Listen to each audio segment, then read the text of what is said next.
জয় মা কালী। আজ ফলহারিণী কালী পুজো। চলুন দেখে নিই আমার বাগানে আজ কোন কোন জবা ফুটেছে।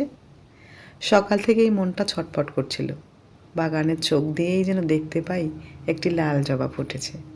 সত্যি সত্যিই বাগানে আজ দুটো লাল জবা ফুটেছে, আর বেশ কয়েকটি সাদা জবা। আজ যেহেতু সোমবার, তাই ভাবলাম অপরাজিত ফুল একটা ফুটলেও হয়। দেখলাম একটি অপরাজিত ফুলও ফুটেছে। সকালবেলা স্নান সেরে ফুল তুলে নিয়ে এবার মায়ের পুজো করব বলে একটু আয়োজন করেছি। ওই ঘরে যেমন নিত্য পুজো হয় সেরকমই আজ মাকে একটু অন্যরকম পুজো করব, এই আর কি। মাকে সিঁদুরের টিপ পরিয়ে দিলাম, আর ঘট স্থাপনের জন্য একটু ধান দুব্বা, জলপূর্ণ ঘটে আমের পল্লবের উপরে একটি গোটা সুপারি। আমের পল্লব দিতে বোধহয় ভুলে গেছে।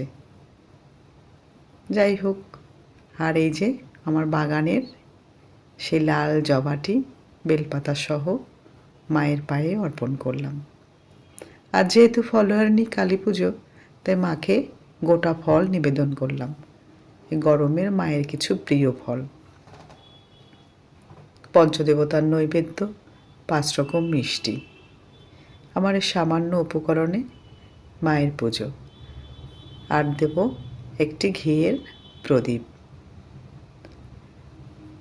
প্রদীপ প্রজ্বলন করে নেব, তারপরেই পুজো শুরু করে নিয়েছি। ফলহারিণী কালী পুজোতে অশুভ ফলের নাশ হয়, শুভ ফল প্রাপ্ত হয়। তাই অজ্ঞাত কারণবশত কোনো এক বছর আমি এই ফলহারিণী কালী পুজোর দিনেই দক্ষিণেশ্বরের মায়ের কাছে গিয়েছিলাম। তাই এবছরও ভাবলাম, গত বছর থেকে বড় মা আমার ঘরে, তাই ভাবলাম মাকে আজ একটু ফল নিবেদন করি।